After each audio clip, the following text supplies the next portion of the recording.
Hello friends, तर आज माझी फरमाईश होती की कोथिंबीरीच्या भाकऱ्या खायच्या. तर मम्मी आता बनवत आहे कोथिंबीरीच्या भाकऱ्या. चला बघू मम्मी कशी बनवते. तर इथे मम्मीने पहिल्यांदा कोथिंबीर घेतलेली आहे एका बाउलमध्ये आणि मग त्याच्यात पाणी टाकून ती धुवून घेते. साधारण ती 4 ते 5 ग्लास घ्यायचे धुवायला. आता हा पहिला ग्लास झाला, हा दुसरा ग्लास. स्वच्छ पाणी घ्यायचं बरं का. आता याच्यात मीठ टाकायचं आहे. आता मिरची आणि लसूण ग्राइंड करून घ्यायचं आहे. कांदा कापून घ्यायचा आहे आणि कोथिंबीर पण कापून घ्यायची आहे. आता ही कोथिंबीर त्या बाउलमध्ये घ्यायची आहे. आता याच्यात कांदा कापलेला तो पण टाकायचा आहे. 2 कांदे कापलेले आपण, तर ते टाकायचे आहेत.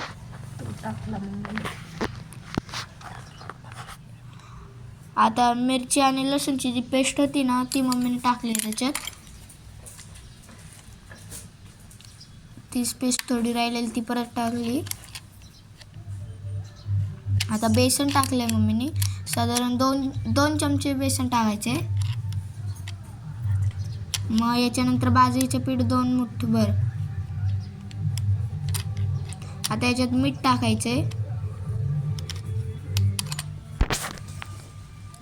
आता याला थोडं पाणी टाकून ना मस्तपैकी याचं बॅटर म्हणजे गोळा बनवून घ्यायचे. चपातीच्या पिठाचा कसा बनवतो आपण तसा.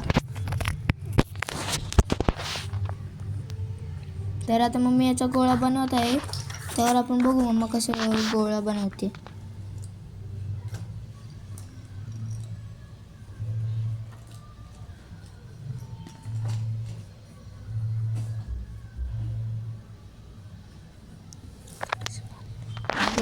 थोडं पाणी टाकून गोळा बनवायचा आहे त्याचा.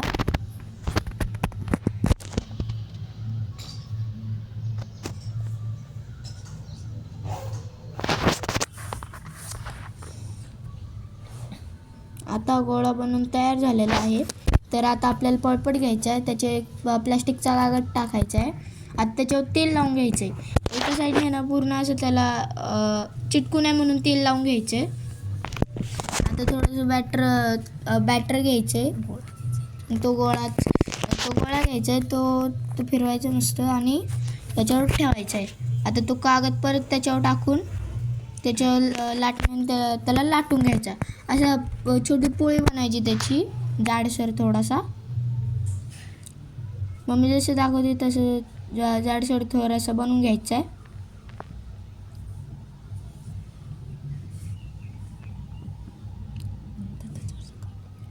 आता त्याच्यावरचा कागद काढायचा आहे.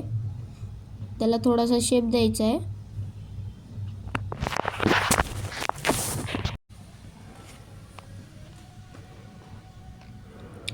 आता तवा गरम करायला आधीच ठेवलेलं मम्मीने. आता त्याच्यावर तेल टाकायचं आहे आणि मग गॅस फास्ट करायचा आहे तवा.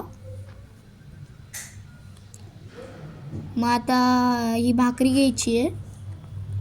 बघा आता आपण तेल लावलेलं म्हणून बघा कशी पटकेत निघली, नाहीतर ती चिटकून राहते त्याला. आता तवा पण आपण तेल लावलेलं आहे चिटकू नये म्हणून. आणि गॅस आता थोडा मीडियम करायचा आहे आणि त्याच्यावर झाकण ठेवायचं आहे.